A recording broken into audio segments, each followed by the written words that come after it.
I poured $340,000 into my husband's restaurant. Every cent of it, and I found out it had already opened 6 weeks before he told me. Not from him, from a photo on Instagram. My college roommate sent it to me with 3 question marks and a laughing emoji, the way you text someone when you think they're in on the joke. She had no idea I wasn't. The photo showed my husband standing in front of a lit-up sign, Holloway's Kitchen, champagne glass raised, his mother on one side, his sister-in-law on the other.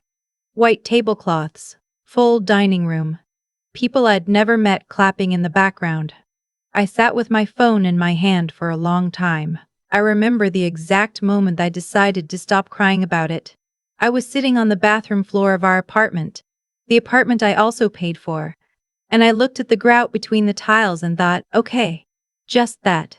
Okay, I want to tell you who I was before all of this, because I think it matters. I grew up in Cincinnati.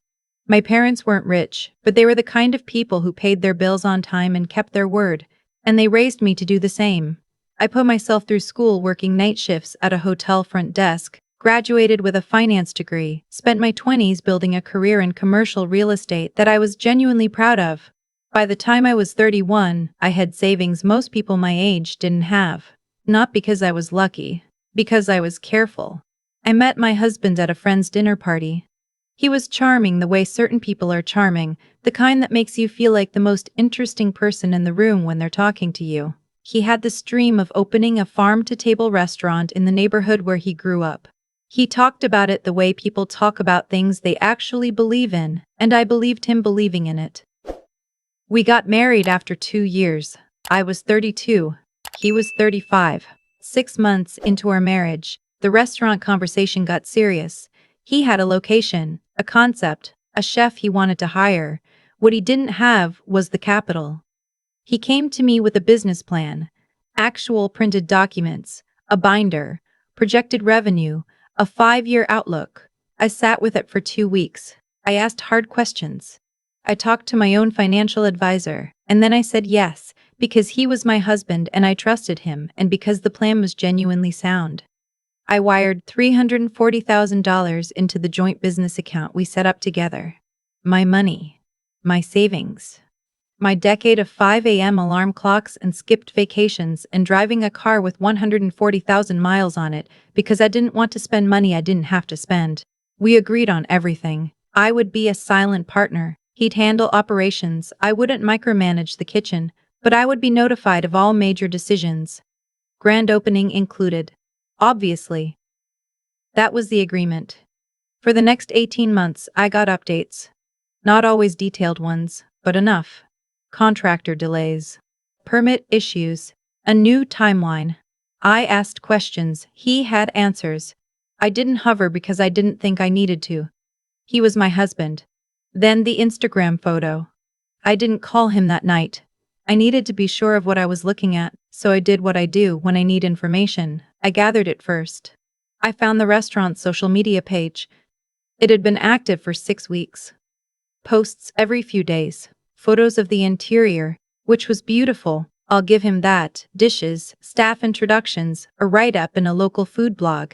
A grand opening post with 200 likes and a comment from his mother that said, "So proud of my son, this is his dream come true."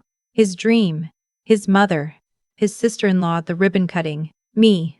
Not in a single photo. Not mentioned once. I called my attorney the next morning. Her name is not important, but she is the kind of woman who has seen everything and is surprised by nothing. And when I told her what happened, she was quiet for about 4 seconds and then said, "Send me everything." I sent her the original investment agreement, the joint account records, every text and email between my husband and me that mentioned the restaurant over the past 18 months. Then I called my husband. He picked up on the second ring, cheerful, asking how my day was going. I told him I'd seen the Instagram post. There was a pause.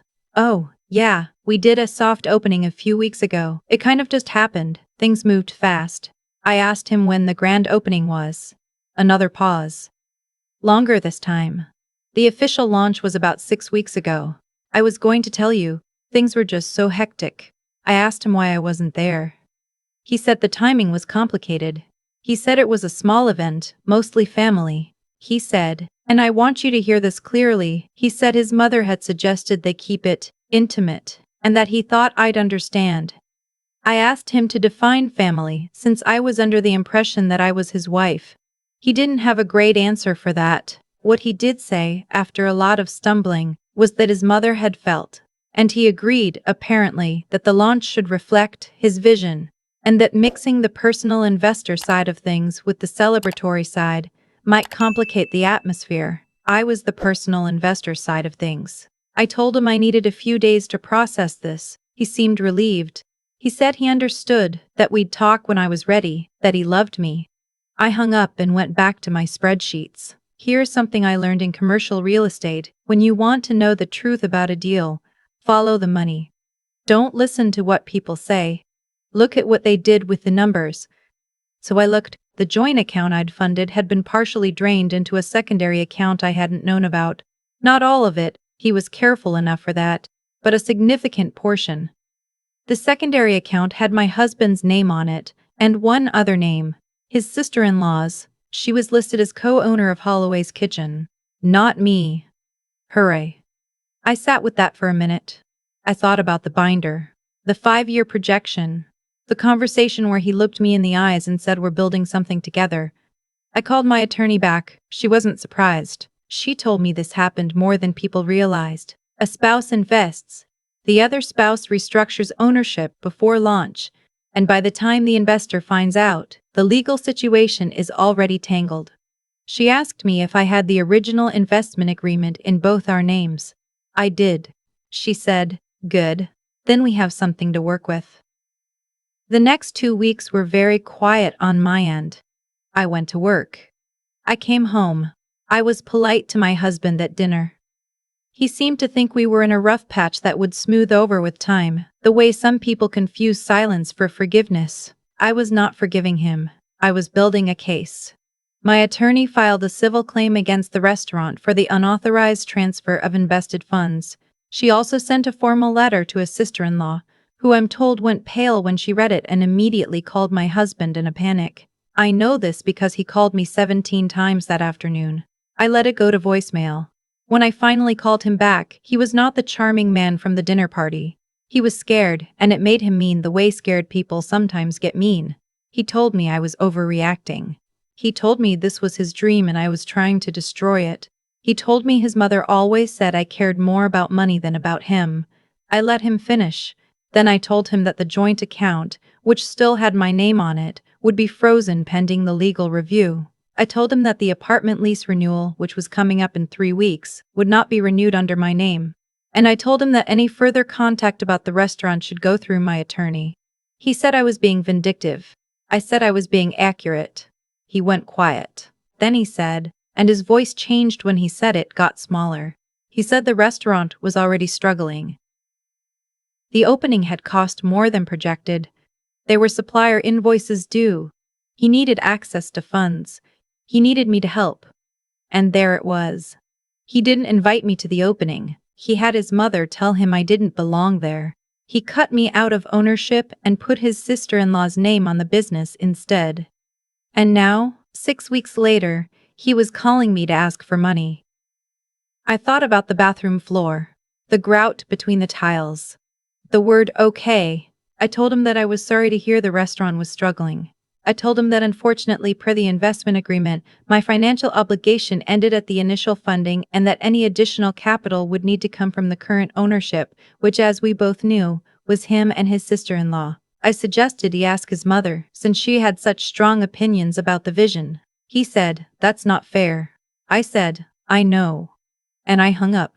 The legal process took about 4 months. My attorney was thorough and, frankly, brilliant. The unauthorized fund transfer was documented clearly enough that his options were limited: either return the misallocated amount plus interest, or face a more formal proceeding that would almost certainly go public, which would not have been great for a restaurant trying to build a local reputation. He returned the money. He also sent me a text, 3 weeks after everything settled, that said, "I hope you know this isn't over between us." I forwarded it to my attorney. I want to be honest about something, because I think the honest version is more useful than the clean version. There were nights during those 4 months when I questioned myself. Not whether I'd done the right thing. I never doubted that. But whether I'd been naive. Whether I'd missed signs that were there all along. Whether the version of him I fell in love with was real or just a very good performance. I still don't have a complete answer to that. What I do know is that I made a decision based on the information I had and the person I believed he was. And when the person he actually was became clear, I made a different decision based on that information instead. That's all any of us can do. My financial advisor told me later that the money I recovered, plus interest, plus the apartment costs I stopped paying, actually put me in a better position than I'd projected being in at 33. Not dramatically better, but better.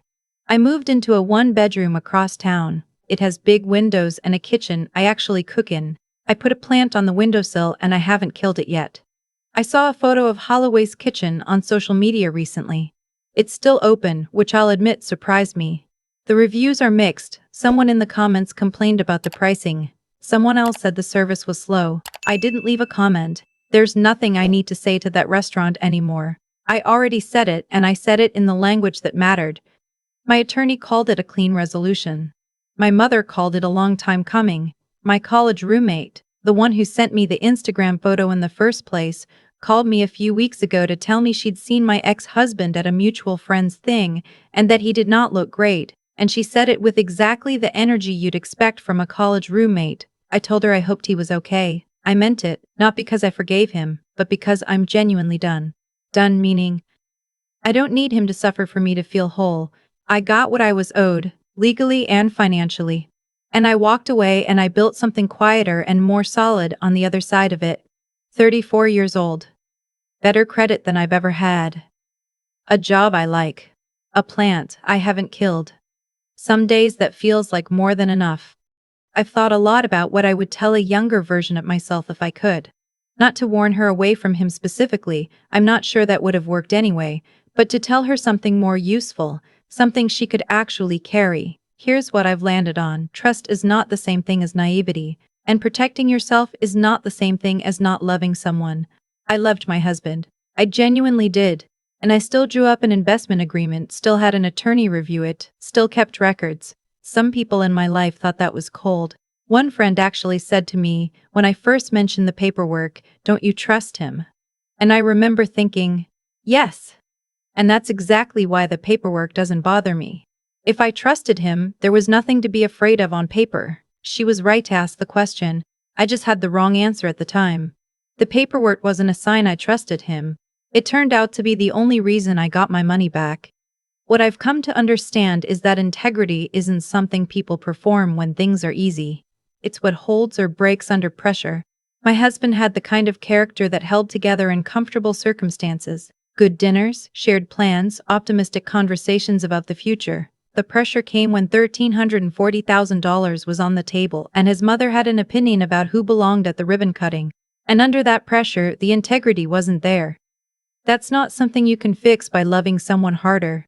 It's just the truth of who they are. I don't think he was a monster.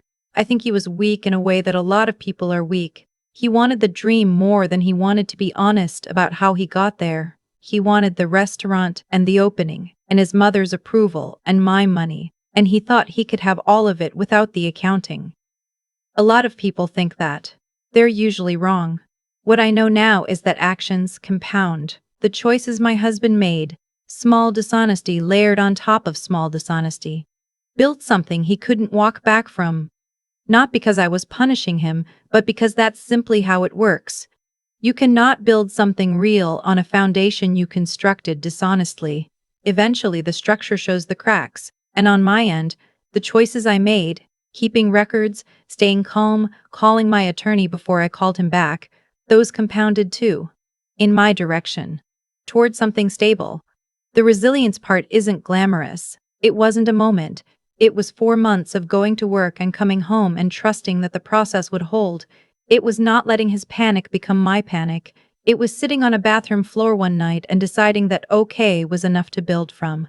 I came out of it with my money, my name off that apartment lease, and a clearer sense of what I will and won't accept. That clarity cost me. But I own it completely, which is more than I can say for the restaurant.